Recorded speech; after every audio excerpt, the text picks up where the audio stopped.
Olá, que vocês tenham um dia abençoado em nome de Jesus. Hoje nós também vamos tratar de um assunto, de um tema que foi sugerido também por um outro querido irmão. Então já peço perdão antecipadamente se eu passar um pouquinho do tempo comum das nossas reflexões. E o que eu quero conversar com vocês hoje, ele está lá. Basicamente, o texto que eu vou usar de referência, ele está em Mateus 26, a partir do versículo 36. Em Mateus 26, a partir do 36, nós lemos Jesus e seus discípulos indo até o Getsemane, que é onde Jesus começa a orar, pedindo, para que, se fosse possível, que Deus afastasse aquele cálice dele, mas que não fosse feita a vontade de Jesus, mas sim a vontade de Deus. E nós sabemos aí todo o desfecho e contexto da lei. Mas o que é interessante é a forma como isso é descrito. Diz que Jesus chega com os seus discípulos num determinado lugar, aí ele chama 3 discípulos e vai um pouquinho mais adiante. E a palavra diz que esses 3 discípulos são Pedro e aí os irmãos, filhos de Zebedeu. E ele fala, vamos um pouquinho mais adiante, e Jesus fala, fiquem aqui que eu vou orar ali na frente. E aí Jesus vai orar. E aí quando Jesus começa a clamar a Deus, pedindo, que se fosse possível afastasse o cálice, assim por diante. Passado uma hora ele retorna e pega os discípulos dormindo, os 3 discípulos, Pedro e os filhos de Zebedeu dormindo.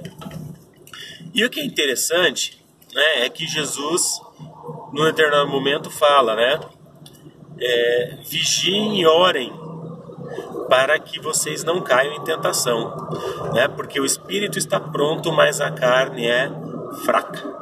A gente sempre, em alguns momentos, não vou dizer sempre, mas em alguns momentos a gente usa esse versículo, a carne é fraca, o espírito está pronto, mas a carne é fraca. Mas é interessante que Jesus fala, vigiem e orem para que não caia em tentação. E se a gente for ver a questão da tentação, nós temos alguns exemplos relacionados a isso na Bíblia. Então nós temos a própria tentação de Jesus, após ele ser batizado, ele é compelido pelo Espírito Santo a ir ao deserto, e a palavra diz também lá em Mateus 4, que o Espírito Santo envia Jesus ao deserto para ser tentado pelo diabo. E aí, passados 40 dias e 40 noites em que Jesus esteve jejuando e orando, ele disse que teve fome. E aí, a partir do momento que ele teve fome, o diabo começou as tentações. Vejam que o diabo não tentou ele dentro desses 40 dias. Tentou a partir do momento que ele passou um período e ele reconheceu, tenho fome. E aí, Satanás, o diabo, veio com as 3 tentações. Aí a gente também conhece as 3 tentações. E percebam que também Jó, num determinado momento, quando Deus fala, olha lá meu filho Jó, homem íntegro, reto, fiel, temente a Deus e coisa e tal.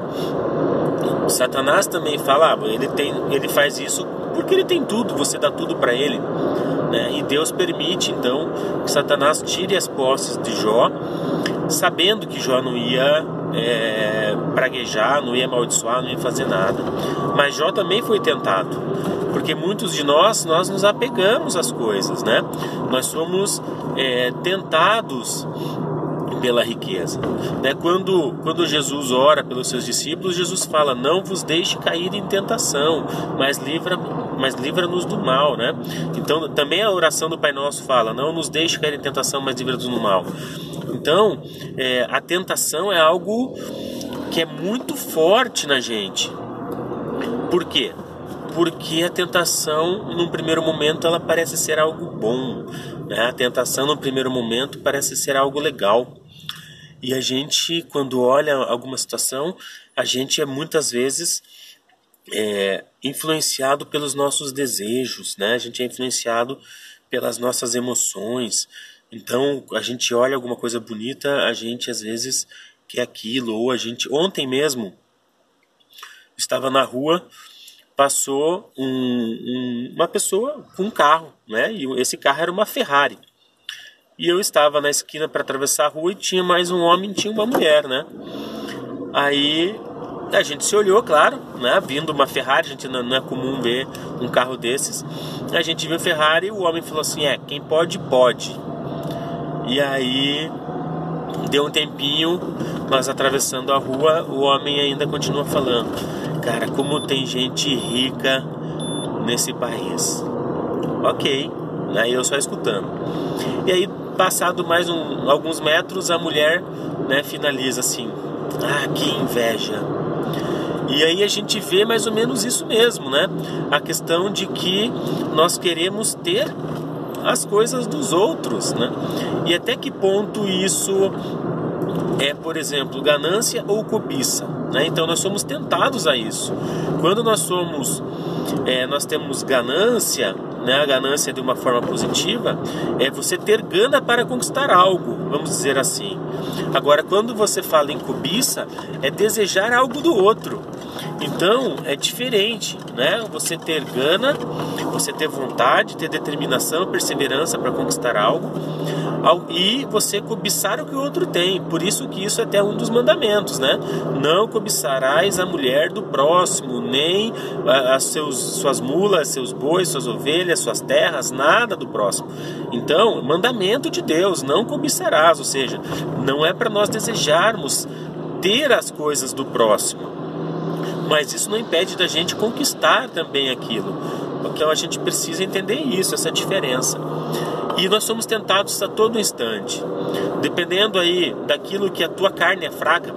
E veja que no contexto de Jesus ali, quando Jesus fala para eles, né, o espírito está pronto, mas a carne é fraca, é num contexto de oração, é algo dizendo assim, pô gente, vocês não conseguem orar nem uma hora, vocês já estão morrendo de sono.